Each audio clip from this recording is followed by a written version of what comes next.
스포츠 속 다양한 이야기. 오늘은 왜 메이저리그는 한국의 KBO, 일본의 NPB와 다르게 야구장의 크기와 모양이 제각각인지에 대해 얘기해보도록 하겠습니다. 삼성의 라팍, SSG의 랜더스펠드처럼 한국의 구장 중 몇몇은 소위 크기가 작은 탁구장형 구장이라고 불리지만 이는 기존 구장과의 길이의 차이일 뿐 대부분 부채꼴 모양을 띱니다. 하지만 박찬호 선수를 시작으로 추신수, 류현진, 김하성, 이정후에 이르는 한국인 메이저리거들의 경기를 시청할 때 분명 우리가 익히 알고 있는 한국의 야구장의 모습과는 다른 모습을 띠고 있는 것을 알 수 있습니다. 육각형 모습을 띠기도 하고 한쪽 담장이 비정상적으로 높은 것도 있으며 좌우의 길이가 일정하지 않는 모양을 띠기도 하죠. 그렇다면 야구의 본고장이라고 불리는 미국은 왜 이렇게 제각각의 야구장 모습을 보이는 걸까요? 야구는 원래 넓은 들판에서 시작됐습니다. 담장도 없었고 공을 치면 수비수는 끝없이 공을 쫓아야 했죠. 하지만 19세기 말 미국 도시 중심부에 야구장이 들어서면서 돈을 벌기 위해 담장과 관중석이 만들어졌습니다. 그런데 문제가 있었습니다. 바로 도시 중심에 제한된 땅 때문이었죠. 그래서 야구장들은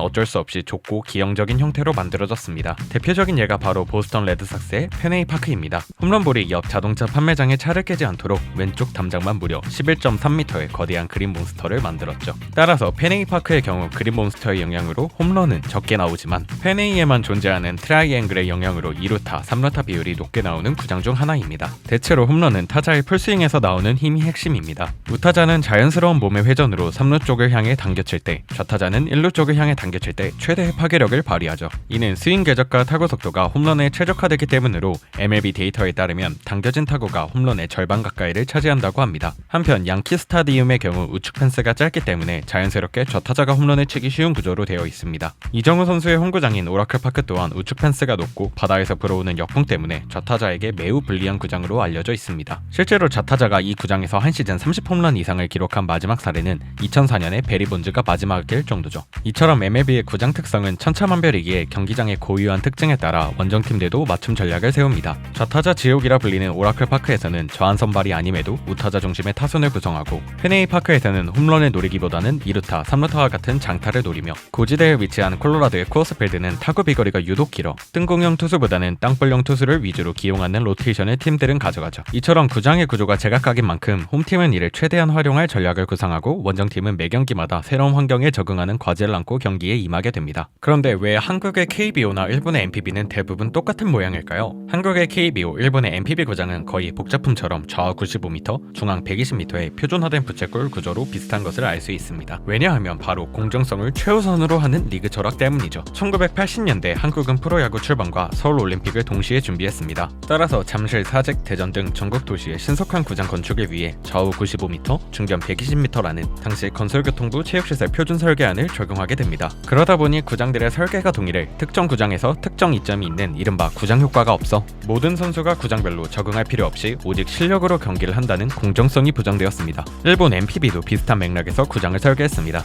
1970년대 후반에서 1980년대에 걸쳐 일본은 도쿄돔, 요코하마 스타디움, 삿포로돔 같은 대표적인 구장들을 건립했습니다. 이들 대부분은 좌우 95m에서 100m, 중앙 120m에서 122m 사이의 표준 규격을 따랐죠. 차이가 있다면 외야 펜스의 높이였는데 예를 들어 요코하마 스타디움은 펜스 높이를 높게 설정하여 홈런 난이도를 높였고 도쿄돔은 상대적으로 낮게 설계하여 홈런이 더 자주 나오도록 유도했습니다. 일본의 구단들이 이러한 미세한 차이를 가져간 건 공정성과 개성이라는 두 마리 토끼를 잡기 위해서였죠. 하지만 최근 몇 년간 변화의 바람도 불고 있습니다. 대표적으로 대전 하나생명 볼파크는 국내 최초의 비대칭 오각형으로 된 외야를 보유하고 있습니다. 오각형 형태의 구장은 기존의 직선 형태의 외야 펜스 때문에 좌우 중간의 펜스 거리가 짧아지는 문제점을 좌우 중간에 각을 추가하는 방식을 통해 일부분 개선했습니다. 따라서 대전 하나생명 볼파크는 홈플레이트에서 펜스까지 거리가 좌측 99m, 좌중간 115m, 중앙 122m, 우중간 112m, 우측 95m로 일정하지 않습니다. 이러한 비대칭 구조는 다양한 변수를 만들어 역동적인 경기를 유도하죠. 또한 우측에는 펜스가 짧은 대신 너비 32m, 높이 8m에 달하는 몬스터월이 위치하고 있어 앞서 소개했던 보스턴 레드삭스의 홈구장 펜웨이 파크의 명물인 그린 몬스터처럼 다양한 변수를 창출합니다. 다음으로 대구 삼성 라이온즈 파크는 좌우 99.5m, 좌우 중 123.4m, 중앙 122.5m, 펜스 3.6m로 KBO 평균보다 10m 이상 짧은 코너와 낮은 담장을 보유하고 있어 대표적인 타자 친화 구장이라 불립니다. 특히 구장을 팔각형 다이아몬드 구조로 설계하여 하절기에도 관람석의 그늘이 최대한 확보되도록 팬들을 배려한 것을 알 수 있죠.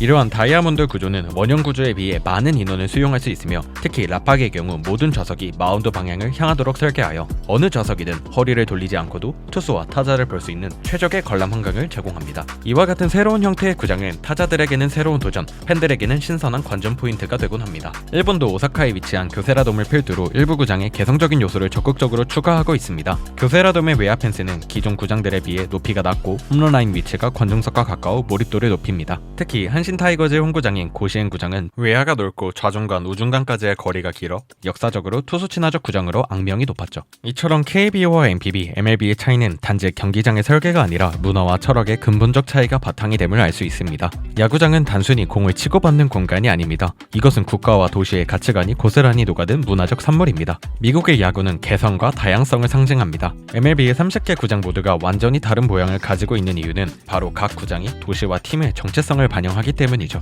뉴욕 양키스의 웅장한 분위기, 샌프란시스코 자이언츠의 바다와 어우러진 낭만, 보스턴 레드삭스의 전통을 간직한 페네이파크만의 독특함처럼 각각의 구장은 그 도시의 역사를 품고 있습니다. 반면 한국과 일본은 균형과 공정성을 더 중요하게 생각하죠. 아시아에서는 구장의 표준화를 통해 선수의 기록과 성과가 최대한 공정하고 일관된 환경에서 평가될 수 있도록 했습니다. 문화적 배경 속에서 개인의 개성보다는 경기 자체의 선수성과 공정성, 더 나아가 선수 간의 공평한 경쟁을 중요하게 여기는 철학이 반영된 것이죠. 이런 철학의 차이는 결국 선수들의 기록 해석에도 큰 영향을 미칩니다. KB와 일본 프로야구에서는 타자의 홈런수나 투수의 평균 자책점이 경기장 환경과 크게 상관없이 선수의 순수한 실력으로 평가됩니다. 왜냐하면 대부분의 구장이 거의 동일한 부채꼴 모양이고 외야 펜스 거리만 다를 뿐이기 때문이죠. 하지만 MLB에서는 상황이 완전히 다릅니다. 따라서 이정우 선수가 똑같은 개수의 홈런을 치더라도 홈구장인 오라클파크에서의 홈런이 더 가치있게 평가되는 것이죠. MLB는 경기장마다의 고유한 특징이 있기에 선수의 기록을 평가할 때 반드시 구장 효과를 함께 분석합니다. 경기장 모양의 차이는 팬들의 관람 경험까지도 바꿔놓았습니다. MLB 팬들은 독특한 경험을 추구합니다. 샌프란시스코의 메코비코브에서 홈런볼을 잡기 위해 카약을 타는 풍경이나 시카고 컵스의 리글리 필드에서 담쟁이 동굴 사이로 공이 사라지는 모습 같은 MLB만의 마법 같은 순간을 찾아 팬들은 경기장을 방문합니다. 이처럼 MLB 팬들에게 야구장은 도시의 문화를 체험하는 장소이자 특별한 경험을 함께하는 공간입니다. 반면 한국과 일본의 야구팬 경험은 다른 의미로 강력한 문화적 특성을 갖고 있습니다. 구장 구조의 개성이 덜한 대신 아시아의 팬 문화는 경기장마다 열정적인 응원 문화로 채워집니다. 특히 KBO의 독창적인 응원가와 응원단의 지휘에 맞춰 구장 전체가 하나의 목소리를 내며 응원을 펼치는 모습은 압권이죠. 즉 한국과 일본의 팬 경험은 개별 경기장이 아니라 경기장에서 만들어지는 팬들의 일체감과 공동체 의식이 핵심입니다. 앞으로도 MLB는 구장 설계에서 더욱 창의적이고 실험적인 방향으로 나아갈 것입니다. 각 도시의 특성을 살리면서 팬들의 독특한 경험을 극대화하는 방식으로 말이죠. 반면 한국과 일본은 여전히 균형과 공정성을 유지하는 방식을 선택할 가능성이 높습니다. 다만 최근 일본의 신설 구장이나 한국의 신축 구장들이 팬들의 편의성을 높이면서도 개성을 조금씩 더하려고 시도하고 있는 점은 주목할 만합니다. 결국 야구장의 차이는 설계가 아닌 그 나라의 문화와 철학의 차이에서 비롯되는 것을 알 수 있습니다. 미국은 개성으로, 한국과 일본은 균형으로 서로 다른 매력을 가지고 있는 것이죠. 오늘의 이야기는 여기까지.